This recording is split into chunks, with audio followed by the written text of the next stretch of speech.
You don't need a divorce or any assets, Mark said, zipping his suitcase with a smug finality. Just accept it and move on.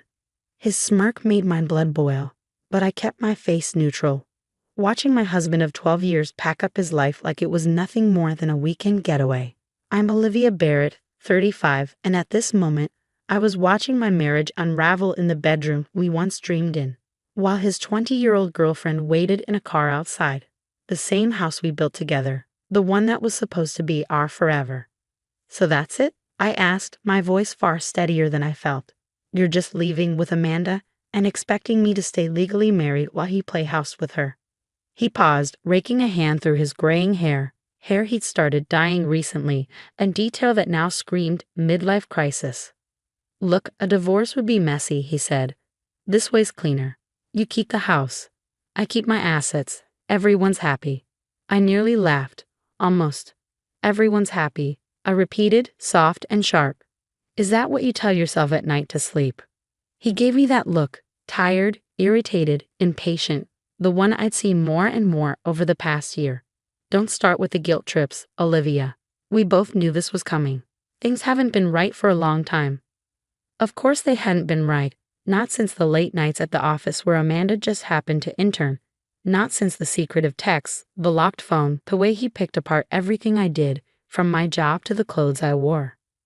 You're right, I said, surprising us both with a calm in my voice. Things haven't been right, but I think the rot started a lot earlier than you realize. He didn't catch it, too busy checking his watch. Amanda was probably getting restless. Young love has no patience. I left enough money in the joint account to cover bills, he added, like a parting gift. I'll handle my stuff from Amanda's place. No legal mess, no drama. It's fair. Fair. I thought of the meetings with my lawyer, the documents tucked away in my home office, the plan I'd crafted while he was busy playing the carefree boyfriend. Mark always did underestimate me. Thought I'd just take whatever scraps he threw my way. A horn honked outside, Amanda's way of hurrying him along. Mark grabbed his suitcase and headed for the door, pausing just long enough to say, "Don't make this harder than it needs to be, Olivia. This is the best solution." I followed him to the front door, where the rest of his bags sat waiting. Through the window, I saw Amanda in her red convertible, flawless, checking her makeup in the mirror, oblivious in the way only the young can be. "You know what, Mark?" I said as he hoisted his bags into her trunk. "You're right, this is the best solution." He turned to me, caught off guard. "Really? Really?" I smiled. "Go live your new life. Don't worry about me." He hesitated, unsure. This wasn't the scene he'd rehearsed in his head. No tears. No begging. Just calm compliance. "Good," he said finally. "Glad you're being reasonable." As he slid into the passenger seat, I called out, "Oh, and Mark, enjoy the next 2 weeks." He frowned. "What does that mean?" I only smiled and waved as Amanda's car pulled away, disappearing around the corner of our quiet suburban street. Inside, I went straight to my office and opened my laptop. Time to begin. He didn't know I'd been ready for this. I'd seen the signs, and while he was planning his new beginning, I was quietly gathering evidence, every lie, every shady transaction, every late night that didn't add up. I grabbed my phone and sent a single text to my lawyer. "He's gone. Time for phase 1. The reply came instantly. "Everything's set. Filing Monday morning." I looked around my house. It felt different already. Lighter. Mark thought he'd outmaneuvered me, that he could keep his wealth, his reputation, and still have Amanda on the side, while I quietly stayed tethered to his name. But he forgot who I am. For 12 years, I ran this household, managed our finances, built our life. While he was chasing his second youth, I was preparing for his exit. I picked up a photo from my desk, our wedding day. We were young, glowing, back when his smile still felt real.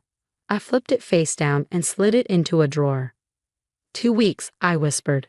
Just 2 weeks until everything changes. My phone buzzed again. "Kate?" Did he really leave? Yes, just like we thought. Dinner tomorrow. I have stories. I closed my laptop, poured a glass of wine, and stood in the quiet. Mark thought he'd walked away with everything.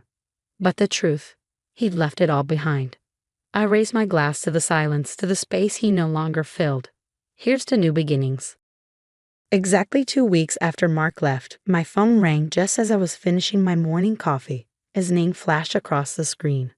I answered with measured calm. "What do you mean my cards are declined?" he barked, skipping any greeting. Panic edged his voice. "I just tried to pay for breakfast. Nothing works. Even the ATM says my account is frozen." I took a slow sip of coffee. "Oh, that. Yes, I got a notice this morning. The bank flagged some suspicious activity and froze our joint accounts." "Standard protocol, really." "Standard protocol?" he snapped. "Fix this, Olivia. Amanda and I have brunch reservations at—" "I can't," I said, cutting him off. Apparently, the bank noticed some large transfers to an account in Amanda's name. Funds I definitely didn't authorize. They're looking into it as potential fraud. The line went quiet. What did you do?" he asked, voice stripped of its usual bravado. "Me," I feigned innocence. "I just reported unauthorized use of our accounts. Thought maybe your identity had been stolen. Surely you wouldn't use marital funds to bankroll your affair, right?" I heard Amanda's voice in the background asking what was wrong, followed by the unmistakable sound of Mark breathing harder.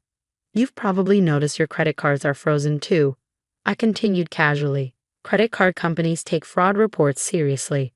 Very efficient when it comes to locking things down." "This is insane," he hissed. "I'll just call the bank and—" "And say what?" I asked sweetly. "That you needed the funds to play house with your 20-year-old intern, while still legally married. Best of luck with that." My doorbell rang, right on schedule. "Hold on, Mark," I said, not bothering to mute the line. "Someone's at the door." I walked to the entryway and opened it.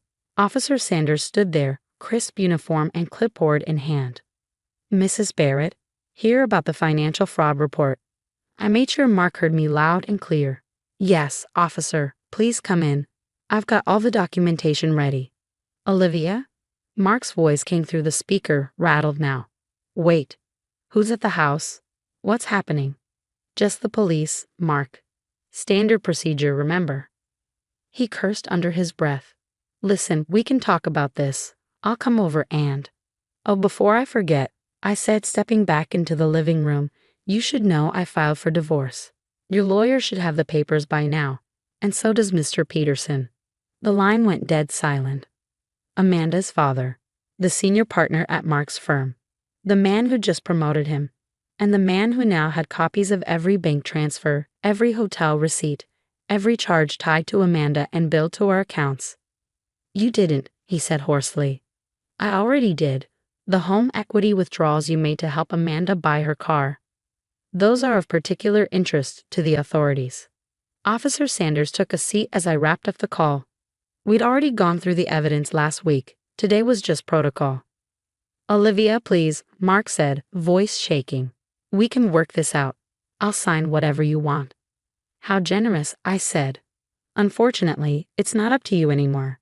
The investigation is already underway. Oh, and you may want to check your email." I ended the call and turned to Officer Sanders. "Shall we get started?" He nodded, professionally calm, though I caught the hint of a smile. He'd seen his fair share of these cases and likely enjoyed watching justice served. For the next hour, we reviewed everything: the gift receipts, the unauthorized transfers, the hotel stays, the timeline that lined up just a little too neatly with Mark's late nights at work. It was all there, neatly cataloged. My phone kept buzzing. "Please call off the investigation. I'll move back home. We can fix this. Amanda's father is furious." I didn't reply. By lunchtime, the story had made its way through our social circle. Kate called, her voice bubbling with excitement. "You should see the chaos at Mark's office," she said. "Peterson is livid. Amanda's crying in the parking lot, screaming that Mark lied about being separated. It's a full-blown soap opera." I smiled into my coffee. "How dramatic." Kate laughed. "So are you actually pressing charges?"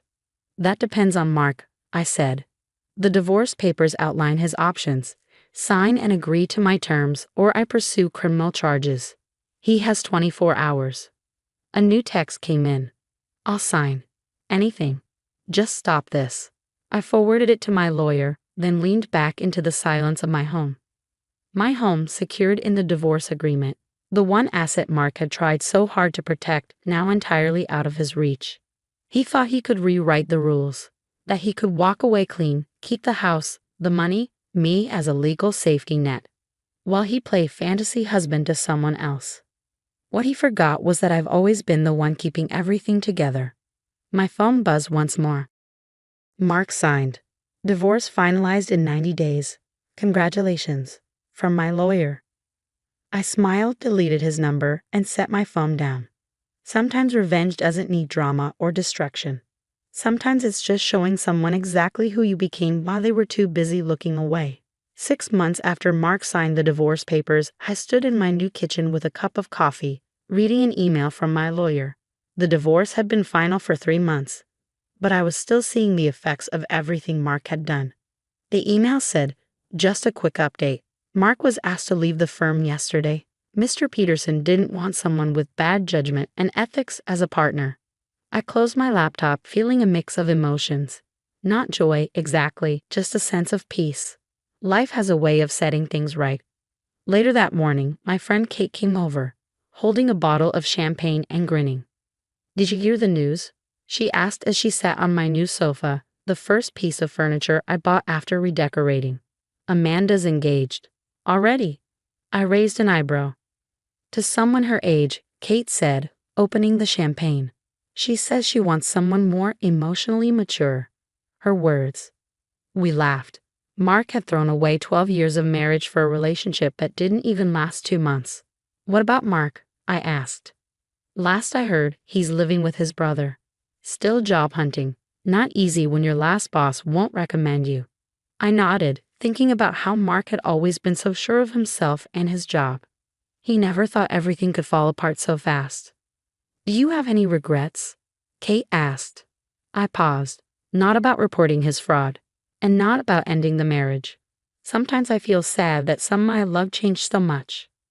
Or maybe, Kate said gently, he was always that way, and you just didn't see it. She might have been right. There were signs, his little insults, how he ignored my achievements, his need to always be admired. But I had been too loyal to see clearly. My phone buzzed.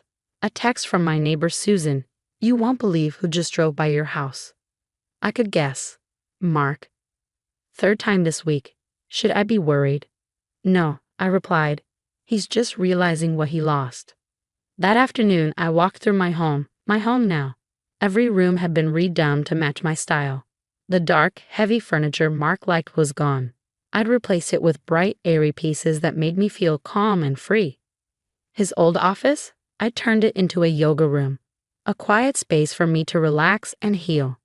The walls that once showed off his business awards now held art I'd bought during my travels, something I'd always wanted to do but never did for his sake. The doorbell rang, and for a second, I froze. But it wasn't Mark. It was Sarah from my divorce support group, dropping off materials for our next meeting. I'd started attending the group 3 months ago and now helped other women going through the same pain I once felt. "The room's ready for tomorrow's meeting," I told her as I showed her into the old dining room. "Now a warm and welcoming space for our sessions." "You're amazing," Sarah said, looking around. 6 months ago, you were heartbroken. Now you're helping others and doing so well." I smiled, remembering those early days of pain. Sometimes the hardest moments in life help you find your true strength. That evening, I sat on the porch, watching the sunset, when another email from my lawyer came in. Mark had tried to undo the divorce terms, saying I pressured him into signing. The judge said no. I archived the email and didn't respond. Mark's attempts to twist the story didn't matter anymore. He had wanted to keep me legally tied to him while living another life. But in the end, it was his choices that set me free. Then my phone buzzed again. A message from an unknown number. "Mark, I miss you. I made a mistake. Can we talk?" I deleted the message and blocked the number. Some stories are better left in the past. I looked out at the garden where spring flowers were starting to bloom. I felt peaceful. The woman Mark left behind no longer existed. In her place was someone stronger, someone who had grown, healed, and built a new life from the ground up. I opened my journal and wrote my last words about Mark. "Thank you for underestimating me. You helped me see I should never underestimate myself again." Tomorrow would bring new adventures, new goals, and maybe even new love. But tonight, I sat in the quiet of my new life, smiling. The sun set on another beautiful day, and I didn't look back.